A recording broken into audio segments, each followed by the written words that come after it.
Hello everyone. Last class में अपना topic चल रहा था technique of calculus of variation.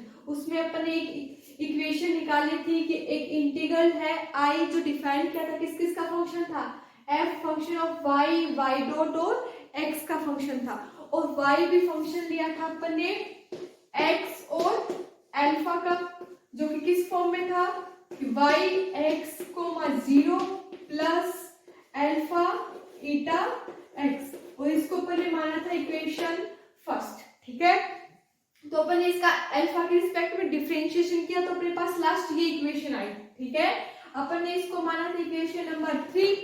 ठीक है, अब अपने को क्या चाहिए, अपने को चाहिए del F upon del Y upon del alpha. अगर अपन अल्फा वाई का अल्फा के रिस्पेक्ट में डिफरेंशिएशन करें तो देखो क्या आएगा, take differentiation with respect to alpha, तो क्या आ जाएगा, del Y upon del alpha is equal to, इसका करेंगे तो ये तो क्या आ जाएगा 0, क्योंकि यहाँ पे अल्फा है नहीं, इधर है, यहाँ पे क्या रहा है ईटा एक्स, एल अल्फा का क्या आ जाएगा 1, और अपने को लिमिट चाहिए del Y upon del alpha की x1 से x2, तो यहाँ पे लिमिट लगा देते हैं x1 से x2, x1 से x2। अब ईटा क्या है कि जो इनिशियल और फाइनल पोजीशन पे इसकी वैल्यू क्या होनी चाहिए, 0 होनी चाहिए।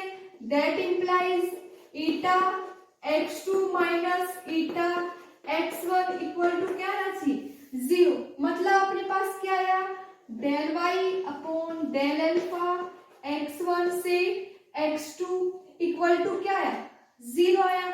ये अपन इक्वेशन 3 में पुट कर देंगे तो इक्वेशन 3 क्या हो जाएगी, देखो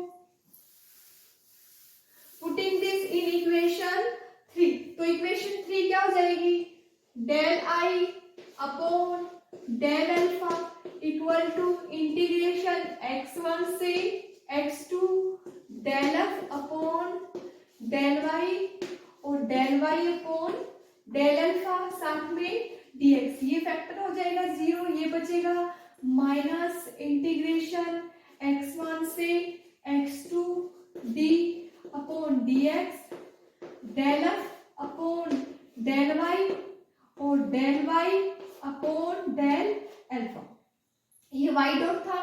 ठीक है, और साथ में क्या आएगा dx, ये वाली इक्वेशन आ गई। अब इसके अंदर से जो भी कॉमन आ रहा है उसको कॉमन ले लो, तो क्या आ रहा है del I upon del alpha equal to x1 से x2 del F upon del Y upon del alpha, यहां से कॉमन आ रहा है माइनस d अपॉन dx, और साथ में क्या है del F upon del Y dot और del Y upon del alpha, ये भी दोनों में कॉमन आ रहा है तो इसको भी कॉमन ले लेते हैं, साथ में क्या आ जाएगा dx। ठीक है, अगर मैं दोनों तरफ किससे मल्टीप्लाई कर दूं, d अल्फा से, तो मल्टीप्लाई बाय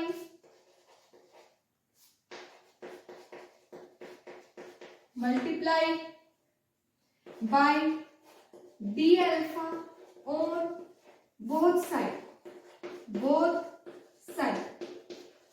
क्या बन जाएगा, ये बन जाएगा del I upon del alpha, साथ में आ जाएगा D alpha.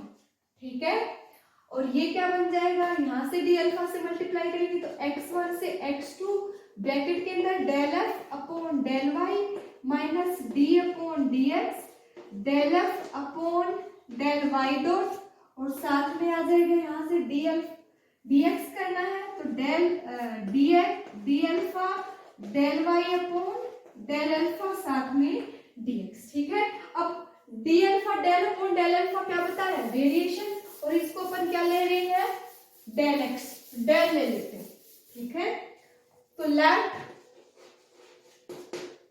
D alpha del upon del alpha, और इसको मैं मान रही हूं डेल्टा, पुट कर देंगे यहाँ पे तो delta I equal to integration x1 से x2, अंदर क्या आया del F upon del X, sorry del Y minus D upon D x, और और साथ में क्या है, del F upon del Y dot, और ये क्या बन जाएगा, डेल वाई डी एक्स। और डेल वाई क्या है, वेरिएशन, और करेक्ट पाथ के अकॉर्डिंग वेरिएशन क्या होता है, 0। Del I is equal to 0 for correct path,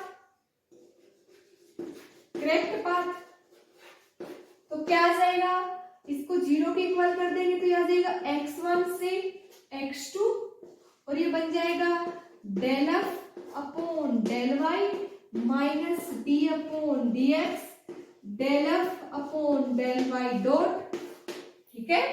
और ब्रैकेट से बाहर क्या आएगा, del Y D X is equal to 0, ठीक है।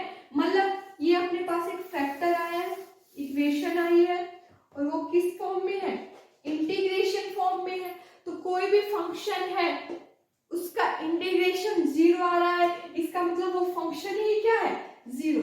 That implies del F upon del Y minus D upon D x और del F upon del Y dot equal to क्या आ गया, 0।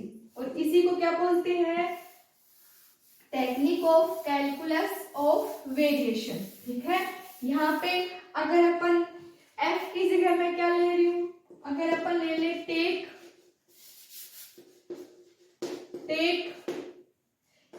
ये वेरिएशन प्रिंसिपल की इक्वेशन आ गई।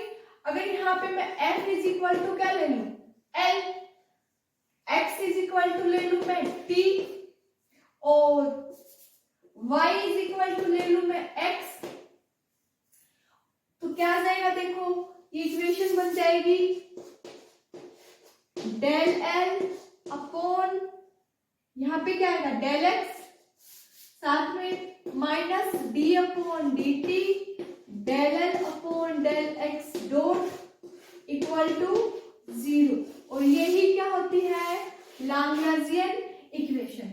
तो अपन क्या कर सकते हैं, वेरियस प्रिंसिपल का यूज करके अपन लैग्रेंजियन इक्वेशन को क्या कर सकते हैं, प्रूफ कर सकते हैं। और ये क्या है अपने पास, वेरिएशन फंक्शन। आज के लिए इतना ही, आगे का टॉपिक नेक्स्ट क्लास में करेंगे। Thank you.